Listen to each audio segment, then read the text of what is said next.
I came to ARROWMONT for the first time in the summer of 2001, and I came to a woodworking class taught by a guy named Jack Slentz. For several years, this was my family vacation, right? It's a great place for a family vacation. My mom and my sister and I and my wife would come, and what's great is you're all together, you're all making, you're all being creative, generating stuff. I was able to take classes from people who are at the top of all of the fields, and it was a complete opening of my mind to a whole system of choice making and value making, a whole system of new contexts, new processes, of course. And it really, we started coming at a time that I really wanted a change in my life. And it was coming to ARROWMONT that made me apply to graduate school as a furniture maker. And I went to RISD and got an MFA in furniture design. What ARROWMONT did at first was kind of crack my skull open a little bit. And then it was the making and the learning to make and the reading that started to open it and open it. I built a lot of objects for groups or organizations that can't afford a lot of times to have things made for them that they need.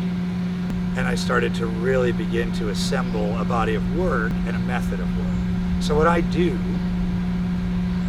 is I play with trash. That's the job. This is trash. Everything in this came from a piano that was being thrown away. If I didn't take it and dismantle it, it was going to the landfill. So this is all trash. This drives a conversation about how we move through the world and what our relationship to objects is. So if I make a ukulele out of piano parts and there's a big old hole in it, someone says, why is there a big old hole in that? And there's a hole in it because this was the soundboard of the piano, and there's a cast iron harp that holds all the strings, and there's a post that holds that to the frame of the piano. It goes to that hole. So now we're having a conversation about throwing away a piano. And we're having a conversation about what objects have import in our lives. And if you told my great-grandmother that one day people would not want a piano, she would not believe you. Because when she was my age, everybody had a piano. And what you did is you had dinner, and then you would go and you'd have coffee, and everyone gathered on the piano, and you'd sing songs. And that was how you enjoyed music. That was how you consumed music. But knowing how to make and knowing how to look at materials in a particular way and see the potential of the material, not the context, the momentary context of the material, but the potential context of the material, changes everything. So you take a piece of trash and you make it into something that could be an heirloom object. My job, in some ways, is not to make things, but to make makers. That's why I think of education as my craft right now. We know that making is vital, and that lets us do it in a more unfettered way. And so to be able to do it with other people and to be examining and to have, there's a gentleman in here who's 75, and he's been making stuff with wood since before I was born. And so he'll come over and say, you know, I do that this way. And so I learn as much as I teach, more than I teach probably. Be having access to all of these people, where else am I going to do that? And I think that's part of what ARROWMONT does, is it gives us a chance to be around people who are operating in their field at the level that I'm operating in mine, or who are exploring outside their field and can bring that to the conversation in my field.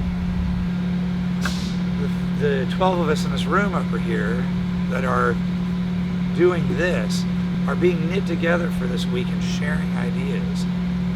And in a time when we are increasingly physically distanced from each other through digital technology, anything that gets us in the same room, I think, has great value.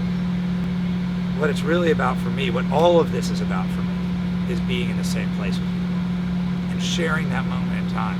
Because you can't, that's not something you can, I mean, I guess you can sort of commodify it. It's kind of commodified here in the sense that people are paying to do it, but what they're paying to do is so much bigger than a thing you buy, right? And that is what's resonant to me about all of this, right? When I pick up a ceramic pot that somebody's made, I'm connected to them. I'm talking to them. It's a telephone for me to talk to them. That's why I like these handmade objects. And that's why I like to put these out in the world. One of the things I love about putting these in the world is that by itself, this doesn't do the job. This is not an aesthetic object. This is not something to be hung on the wall. This is something that you have to interact with to make it do its thing, right? For me, that's why this instead of painting. I love painting. God bless the painters. I'm not a painter. I want to make a thing that is only complete when somebody else physically engages it. Then it's living its life.